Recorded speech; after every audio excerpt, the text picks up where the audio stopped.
immense speeds even in the lower speed classes. However, this made it quite a risky proposition on Phantom class, as it was rather easy to leave the track if used in the wrong place.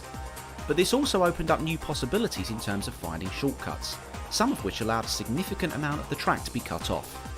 The turbo was left out of Wipeout 3 to make way for the hyperthrust system, which allowed the pilot to steadily sacrifice shield energy to receive a significant speed boost.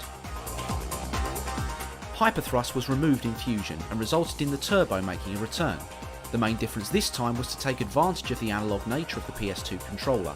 Pressing the fire button down hard resulted in a short but strong speed boost, whereas lightly pressing it resulted in a longer but slower boost. The turbo gave rise to an unusual weapon in Fusion's multiplayer mode, the Turbo Enforcer. The weapon itself operated like a missile, but on impact with an opponent it triggered a turbo. If this happened as they were entering a corner, it could have some rather amusing results.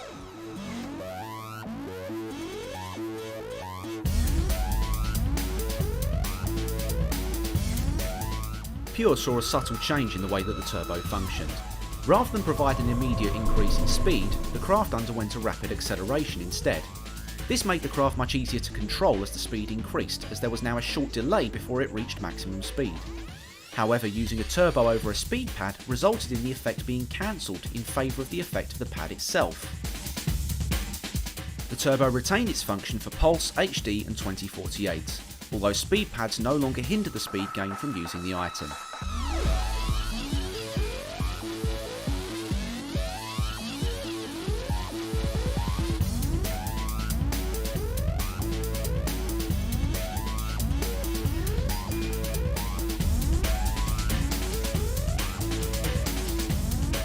Like the turbo, the shield has changed little over the course of the series. Its basic function has been to provide a period of invulnerability from the damaging and disrupting effects of weapon impacts and collisions. The only real difference comes in how it interferes with the use of other weapons. As the first game didn't feature weapon damage, the only purpose of the shield was to protect the craft from the slowing effects of weapons. You could pick up additional weapons while it was active, but you couldn't use them until the shield expired.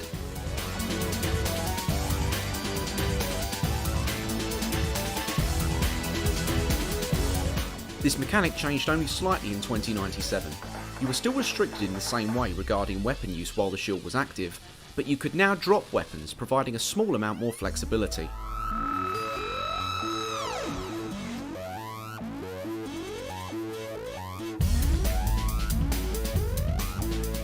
This continued into Wipeout 3, and aside from a change of name to the Gravity Shield, the function was virtually the same as 2097. The only difference this time was that the shield could be manually deactivated by pressing the drop weapon button.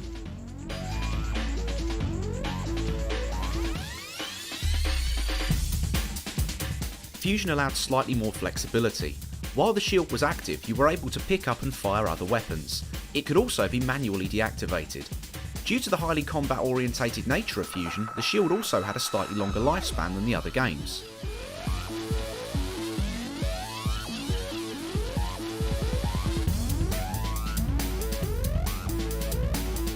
Pure and onwards allowed total flexibility with the shield. Once active, you were able to pick up, fire and absorb other weapons freely. The shield would only lower once it had expired.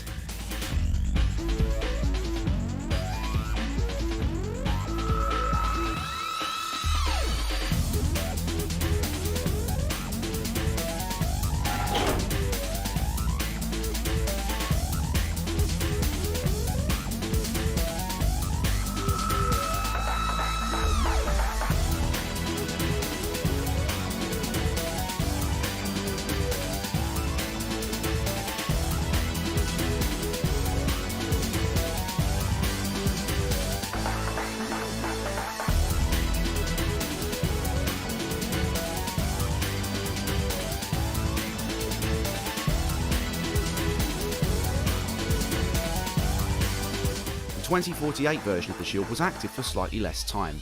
However, if you were holding one and you were hit by a weapon, it would automatically deploy.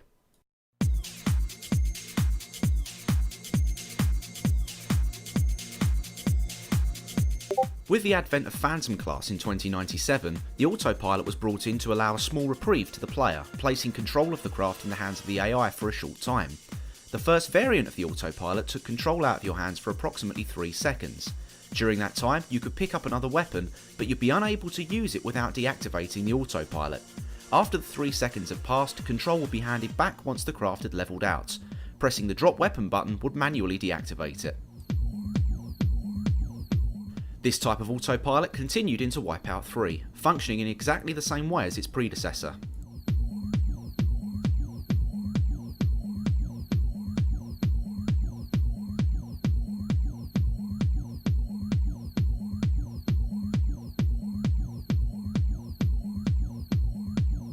Fusion continued in a similar manner, but this time it lasted for about 5 or 6 seconds. What was also different was that you could pick up and fire other weapons while it was active.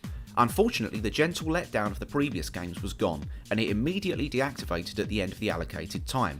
With no indication of how long it had been active for, it was usually best to manually deactivate it rather than wait it out.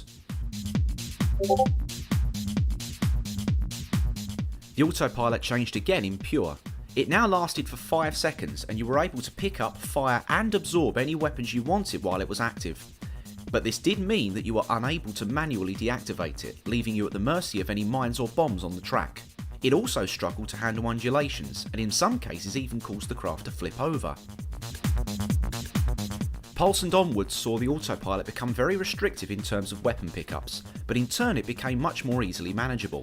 It still lasted for 5 seconds, but you were unable to pick up any other weapons at all while it was active. However, it could now be manually deactivated again, allowing you to avoid any incoming mines.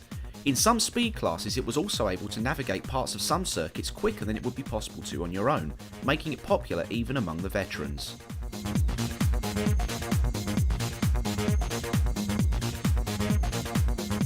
In 2048, the autopilot received one final addition. While it was active, a shield would be erected around your craft.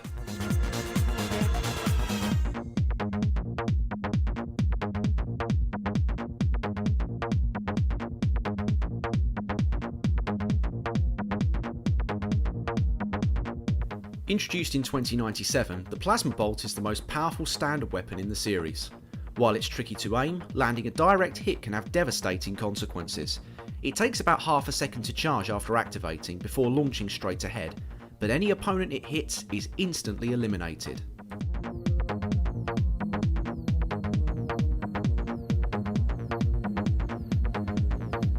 Weirdly, the Plasma took a slightly different form in Wipeout 64 and appeared as Oricom's super weapon, the Energy Sphere. Unlike the Plasma, the Energy Sphere was not an instant elimination and had to be manually charged by holding down the fire button. It could be released at any time, but it would obviously be at its most damaging when fully charged. It would also pass through any opponents, allowing more than one craft to be hit. Wipeout 3 saw the most powerful version of the Plasma. As the hitboxes of the craft were bigger than in 2097, it was significantly easier to land a weapon hit. And as the Plasma was still a one-hit elimination, it also guaranteed one less opponent whenever you picked one up.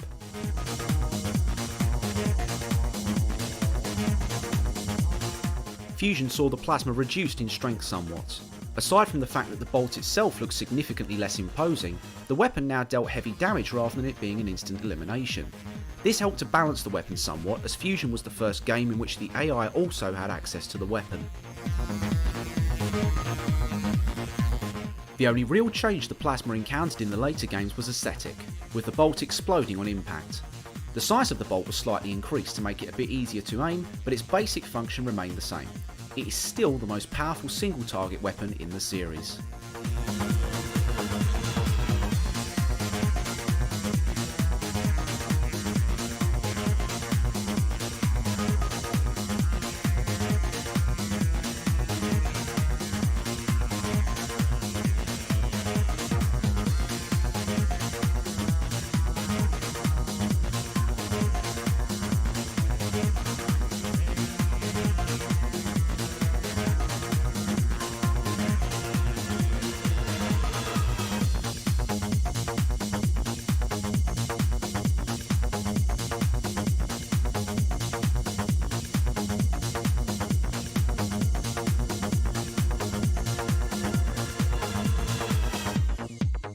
The Quake has been a fan favourite ever since its introduction in 2097. While it's had a number of tweaks over the course of the series, its basic function has always been the same. In 2097, activating it caused a huge wave to fly down the track ahead, throwing your opponents into the air and slamming them back down on the track. In Wipeout 64, the AI could also use it. It was capable of causing considerable damage, but it had one fatal flaw. The speed of the wave was the same in all speed classes, and in Phantom class it was possible to keep up with it, which blinded you to the track ahead. This problem was dealt with in Wipeout 3. The function of the Quake didn't change, but it now had a variable speed depending on your speed class. It still had just as much power as before, which was very noticeable when it was used in multiplayer.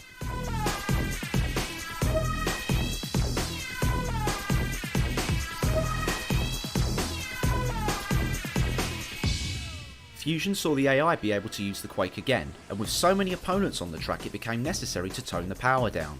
The speed of the wave was considerably faster, and it could also break off and travel down splits. And the big change? It could be fired backwards. With the combat element toned down for Wipeout Pure, the Quake underwent a couple of changes. Its stopping power was slightly reduced and it could no longer fire backwards, although by turning your craft around it was still possible. However, the design flaw from 2097 had made its way back into the game again. On Phantom class, the wave travelled too slowly and blinded you from the track ahead. This was fixed in Wipeout Pulse, along with removing the ability to fire the Quake backwards under any circumstances.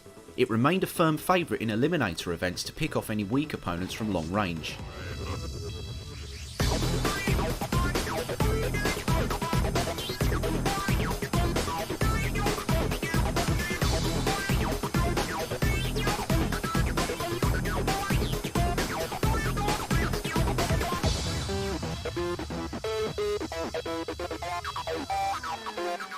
In 2048, the weapon was restricted. Only Agility and Fighter class craft could equip it.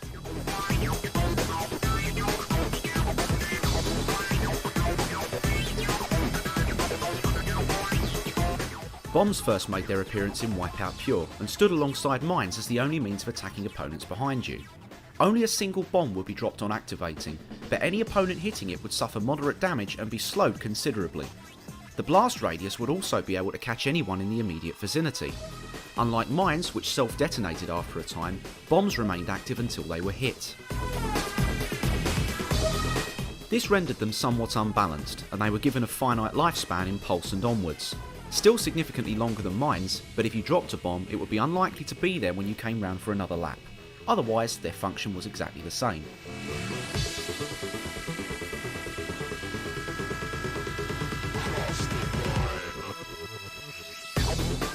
In 2048, bombs were restricted to fighter class craft only, at the expense of their use of mines.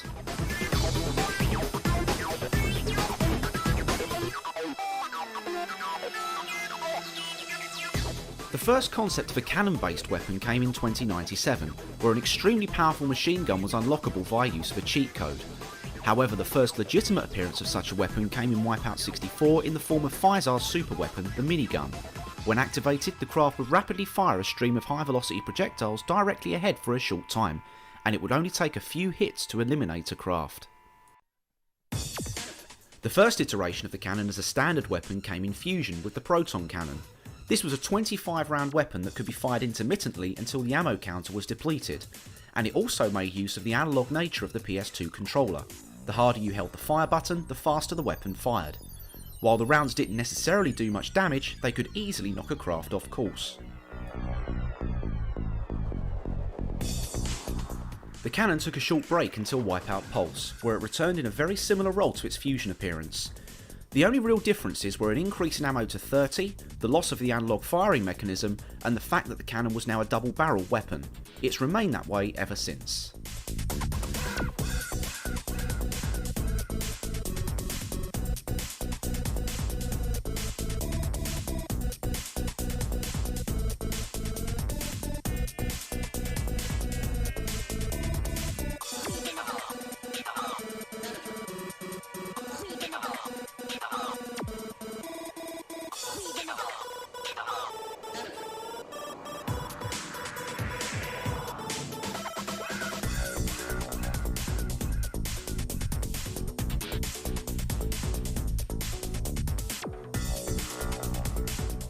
2048 introduced another variant on the cannon as an exclusive weapon for the Kyrex prototype. It was armed with a self-reloading version of the weapon that was significantly more powerful, at the expense of being able to pick up any other weapons. There's been a variety of weapons throughout the series designed to disrupt the operation of the craft, eventually culminating in a single weapon that encapsulated all of them. The first game contained 3 of them. The Shockwave operated in a similar fashion to the missile, but rather than dealing damage, the craft would slow down and become somewhat more difficult to control. While this would be manageable on open circuits, it could cause significant problems on technical circuits. The weapon re-emerged in 2097 as the Electrobolt. Despite a different graphic and name, it was essentially the same weapon.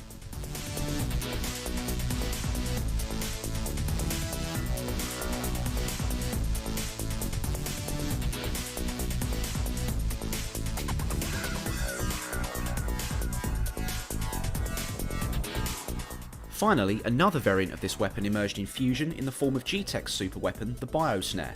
Upon firing, a single unguided rocket was launched straight forward and a large virus cloud was left on impact.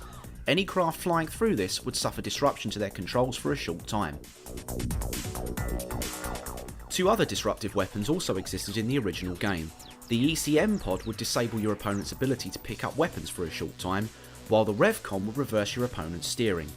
However, these weapons were only available in multiplayer via link cable, and as such I was not able to record footage for them.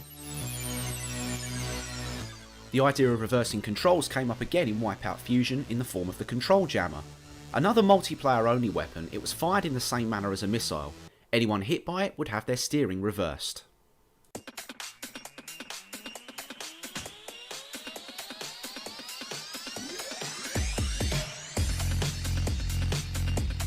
The ultimate culmination of all of these weapons was the emergence of the Disruption